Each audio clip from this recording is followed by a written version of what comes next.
everyone, welcome back to my channel. I didn't know whether or not to add this to a video where I made the Makamigani and some pieces out of it, pendants and earrings, so I just wanted this shorter to show you. I wanted to make some lentil beads, and I haven't done that but like one time. So I'm going to try it again to show you, and I'm going to include how I made this baking rack to put them in the oven. So I just did a video on that. I got that out of the way. I didn't realize all this here. I don't want a whole lot of this color because it will definitely take over. I might have to leave it. This is just how I use up all the scraps of clay that you get after you cut out your earrings and pendants and make whatever designs you can make with the Makumigani slices. So this was just the backing that I'd use for the pendants and stuff. It's just a lot.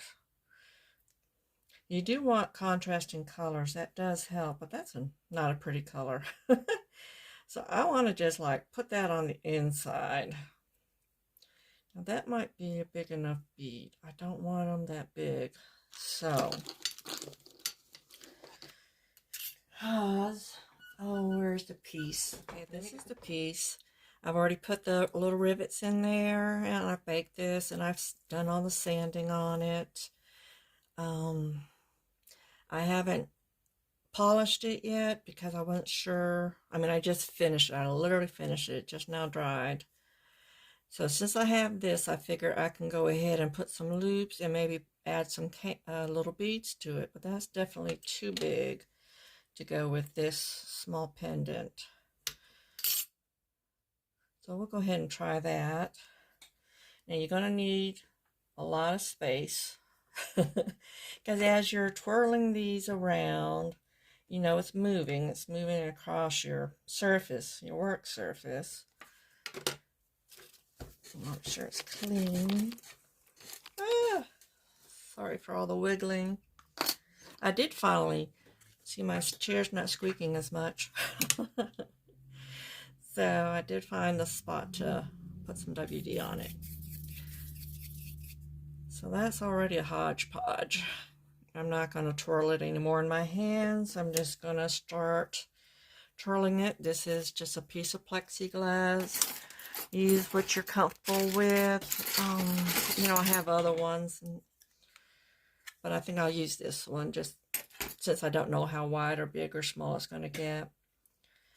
The last time I don't think I put my hands on that table, but I just saw a video where it says to do that. Now, I'm going to go clockwise so that I can remember I'm going clockwise each time in case I have to stop and reshape it. Go clockwise. You want to be consistent with that. So here we go. And we're just going round and round and round. And somehow it just starts swirling and starts looking like a flying saucer. You have to kind of practice to see how much pressure you need to put on it. See, like right now it's just starting to change a little bit, and that can be pretty good for a bead. Let me see if I need to go smaller. I don't want to mess with and cut parts of it off. Okay, so I'm going to start again, and I know just continue to go clockwise. Let's see if I turn it at an angle. Does that help it? No, that actually makes it back to a ball. So it is keeping it steady. That's why you want to keep your hands on the table. I wish I could remember how I did the other ones. I can't even find it in my stash. I don't know if I just trashed it because I couldn't figure out, well, what am I going to use it for? So I don't see anything happening, so I'm starting to just add a little more pressure to it.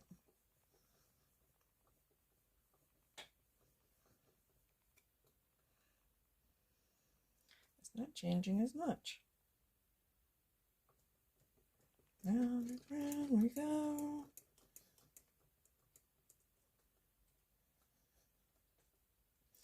I think I have beginner's luck on a lot of things. Because if I try to do like the second thing, it's like, nah. I just recently was making some Christmas ornaments for my little tree. I made 2 Santas at the same time. That's perfect. That's pretty cool designs. And that weird color that I used for the back didn't pop out. So now I gotta figure out how to flatten it. Because I don't want it. Well, you know, you can make these any which way you want. I can go ahead and put the thing right through there. The other lentil beads, you know, were flat, and that's why they call them lentil. So would this be a double triangle bead? Triangle. I don't know all my shapes.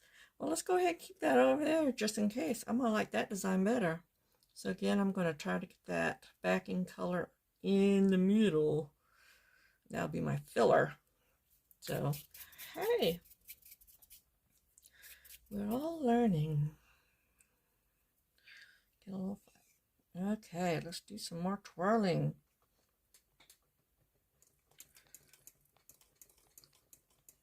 Sometimes you want to slow down to see if it's getting good. What would you call it? A good mix where the colors are swirling the way you want them to. I just flattened it out by accident. Okay, so I need to get it back to a point. So when I'm putting it back down, I'm trying to just catch it on that curve, not on the top, not on the side. I'm trying to catch it at that angle, not curve. Okay, get there. And continue in the same direction.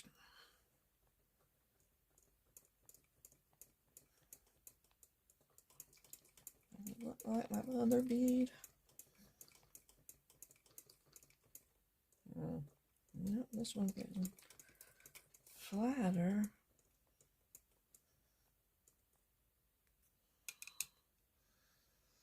It's getting fatter. Well, guess what? They don't have to be perfect, because that's probably as close as I'm going to get to the same thing.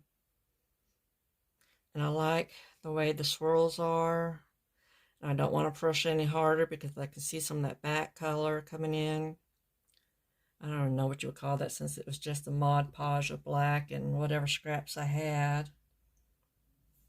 Okay, so I got those 2 pieces. So now we can experiment with some more scraps. Let's see. Hey. Oh, here's all this scrap stuff too. I knew I saved this for a reason. This, I think I'm going to save for cabochon. If I can, it's hiding over here. I'm going to save that for cabochon. Boop. Save that for later. Let's see if I can get it and then, you know, get a swirl. So I think that's what they really want on the lentil beads, is a nice swirl. I don't know if I can get it since I have a hodgepodge of colors, but we'll see. There's no harm in trying. So I'm going to cut that. We're going to quarter it because I don't want something really big. And hopefully that'll help me with getting them close to the same size. Yeah, that's not even close, girl. I need all the help I can get. Maybe you two together, and you guys are really big. And you're kind of big. Let's shave you off. Spread the love, spread the cane. Okay. So we're going to roll Everybody move out of the way. Let's see if I can get me a nice swirl.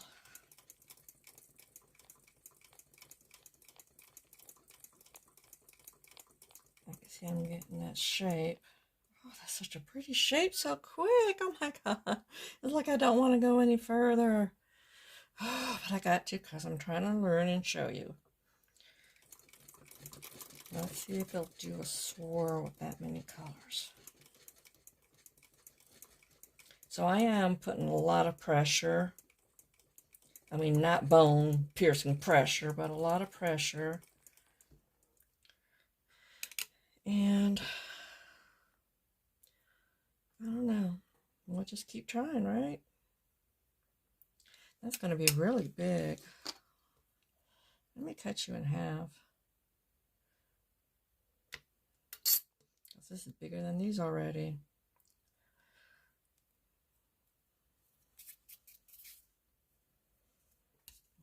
See, I used to be afraid to experiment because I'm like, oh my God, you're going to ruin it. I guess from, you know, quilting and fabrics and you don't have enough or the yarn. And I was like, you didn't take chances, you know, because you didn't want to run out. You didn't want to have to play chicken with the thread running out. I don't see a swirly. Now it's a little bit of swirl. So, but clay, I found so many different ways to use up, you know, all the little pieces or things that didn't work out. And things actually did turn out cuter than what I first wanted. Okay, since I have so many colors, I'm doubting whether or not I'm going to get a nice swirl. So let's see if I can get it back flat and get it really flat. So,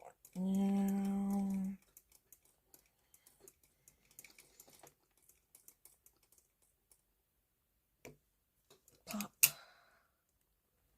I don't know if you noticed what I did. I kind of stopped when I knew this was close to the edge, and I put the pressure that way to make it flat.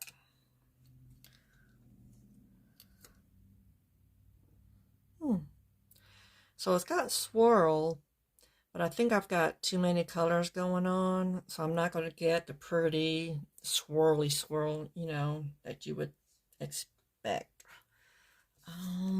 with just two colors, 2 or 3 colors. You know, like if you did a red and white, you get that peppermint candy look, swirls. Okay, I don't want you that. So I'm going to make another one. So I'm putting pressure. Let's see how this goes. I feel it changing all over. Well, that's a cute little one.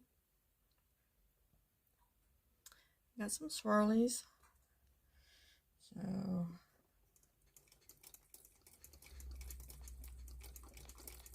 and maybe if I did it longer.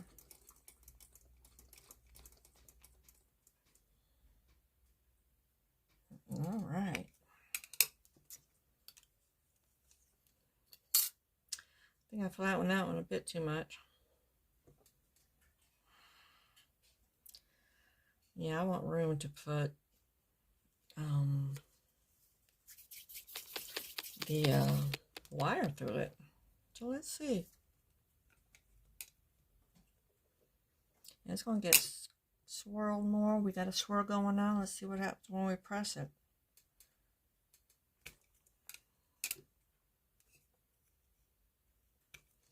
I'm not going to compare it too much to that because that might have had more clay. The only way to be exact would be to weigh it. But I got a swirl. Isn't that what we were going for? There you go. That's what I kept talking about. A swirl there. These are just swirly marbled look. But that's the swirl that they try to get when they're doing a lentil bead. Okay, so since I've got those, next, this is some 20 gauge wire, just copper wire. Probably got this at Joann's or Hobby Lobby. And my hands are slippery from the polymer clay. So let me get another plier. And I'm just going to use this to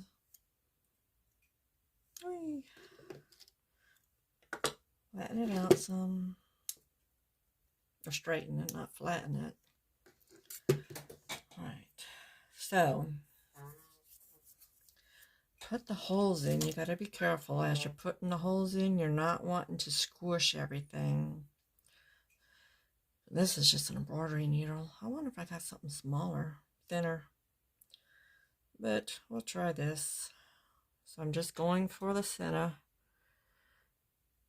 And I'm just going to twirl it, twist it, and push on it very lightly. And I'm trying to keep everything lined up and straight, so hopefully it'll come out the other end where I want it to. Let's keep an eye, keep it straight.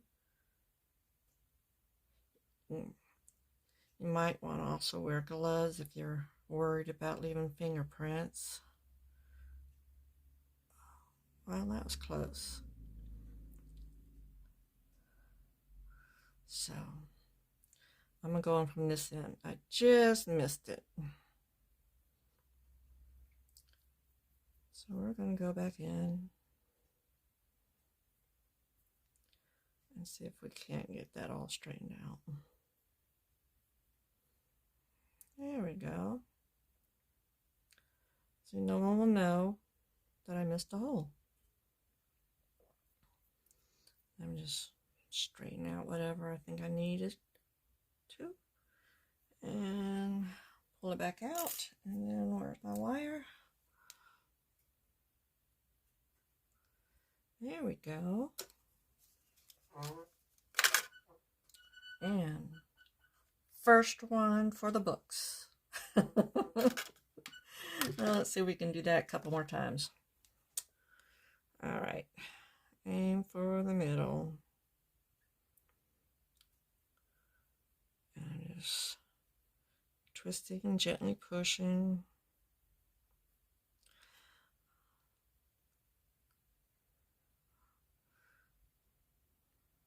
Oh, well, that's already kind of not. Nope. I was coming out too far, so I'm going to stick it in this side, see if we can meet it up. Oh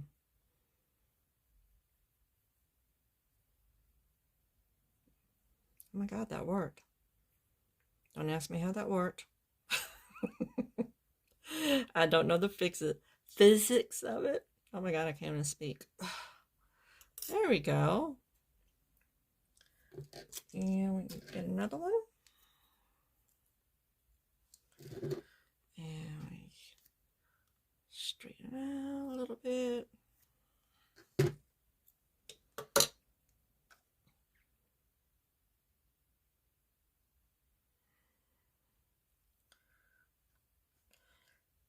And I'm going to, what do you call it? So that they don't touch. What is that word? I don't know. I can't think of a word for it. Cattywampus? No. All right. Let's see if we can do this safely.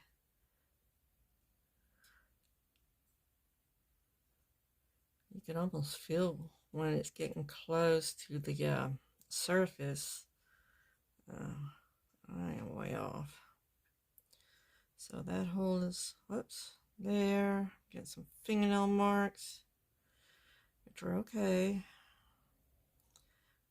Well, let's see if I can meet in the middle.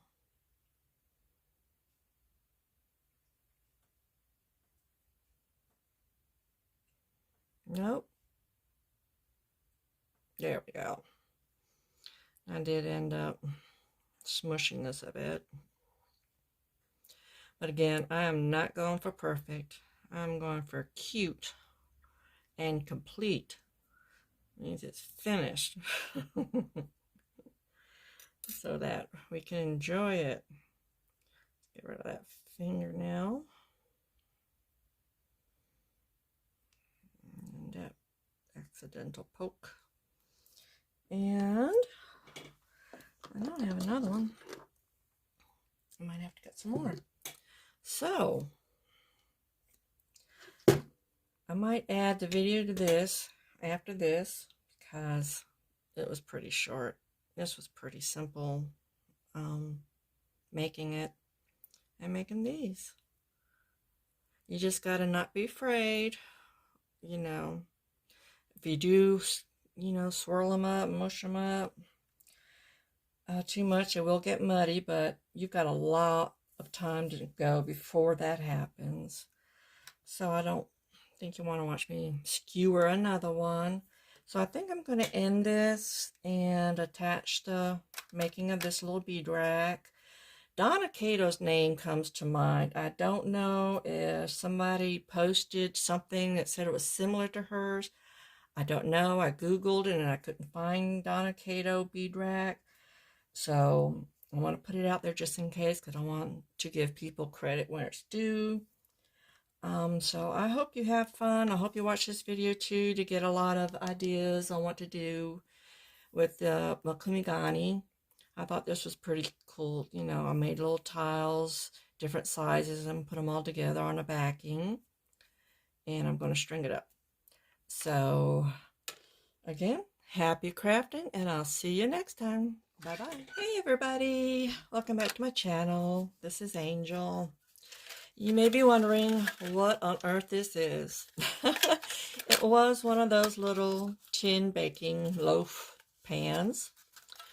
What I want to make is something to hold some beads. I want to make some lentil beads with some leftover clay that I had from this recent video on the Makumigani with the orange and the greens and the yellows. So, I saw a picture somewhere. It was probably on Pinterest, and I wish I could remember who posted it to give credit. But obviously I can't because I have no memory. I went ahead and folded that top part down because I want a good strong base. So I was just pinching that. I started cutting it up before I filmed it, but then I thought, you know, somebody else might want to do the same thing. And when I, you know, looked on YouTube to find some videos, I didn't see any videos on how to do this. So what I did, I just have a regular little craft knife, and I cut. So I made an eye. There's an eye. And so I'm just opening it up. I'm not opening it straight up. I'm just folding it back. And this was very easy to cut through. You know, you can use scissors, I'm sure. You don't need special things like a tin snip because this is very thin. So then what I want to do is I want to make this stronger because it's going to have to hold. I'm going to make my wires out of this. This is 24, no, it's 24 foot. It's 20 gauge wire. So it's a little sturdy. It's pretty sturdy. And that's about the size of my bead pins. Let me see. I've got a bead pin here. It might be thicker. Yeah, it's a little bit thicker than, you know, the eye pins or head pins that I'm going to use. Oh, it's really, really close. So at least I know I'll be able to fit these through or some other wire through, you know, depending on how I want to attach them to the necklace. I'm going to be using this. So I want this to be able to hold plus the weight of the bead. Now this is very thin, so that's why I want to bend it in half. And I think that'll give it some more stability. And I know I'm not going to be able to do this perfectly. I'm just going to eyeball it the best I can.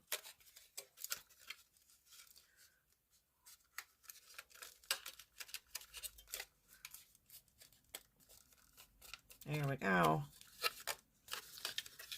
It's kind of hard to measure it when it's you have all these edges.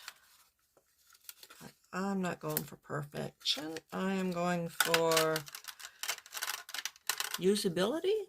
Is that the right word? Okay. So that's a lot sturdier. I wish this was a lot sturdier too, but that part doesn't matter as long as it's going to stay. Now instead of using this, I am going to grab my scissors and I'm going to cut some slits that will hold the beads. And hopefully I can do this right. Let's try to make some like V slits maybe.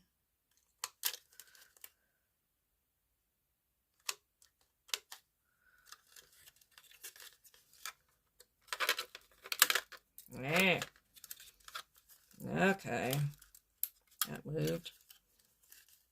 I wonder if we can fold it in half again. Do we need it that high? No, we don't. Yeah, that way it'd be extra sturdy. This is what you call crafting on the fly.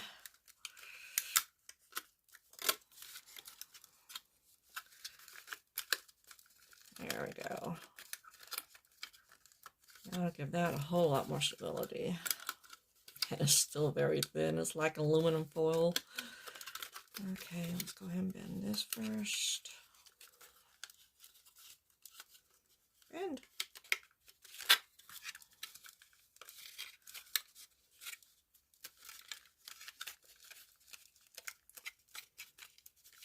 There we go.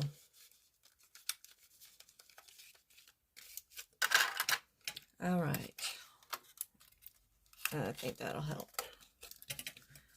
So let's go ahead and, oh, you gotta take into consideration how big your beads are. So I might not, wonder how big my biggest bead will be. I can't imagine me making a really big bead, but you never know. So, give me an inch. I'm going to give myself an inch.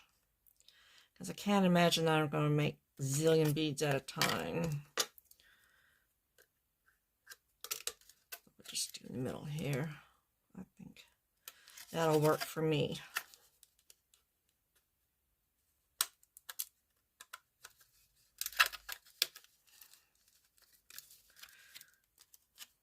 Trying to eyeball. It doesn't have to be perfect. These can be, you know, at an angle while they're baking. Just as long as they're not rolling around or touching the sheet.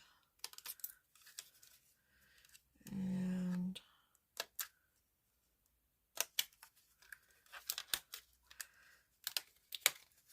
so let's put that in.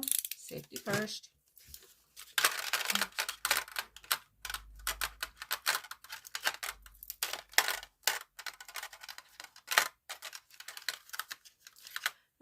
Okay, so let's just, I'm just going to roll this up, pretend it's a humongous bead. And I think I have lost my needle that I would have poked a hole through. No, I found it. Okay. So this is just a test. Be more careful when you're actually doing this. And let's see if you'll go through. I'll straighten that out later.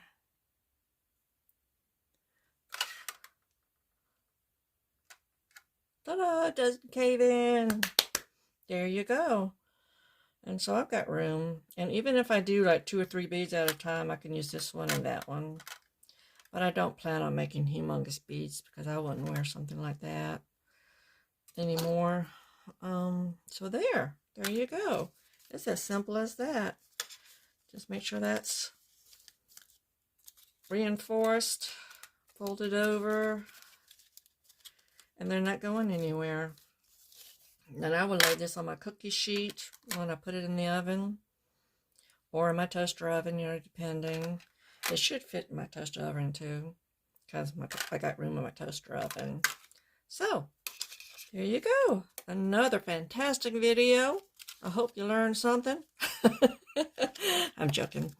No, I hope you learned something, but my videos are crappy. You know that.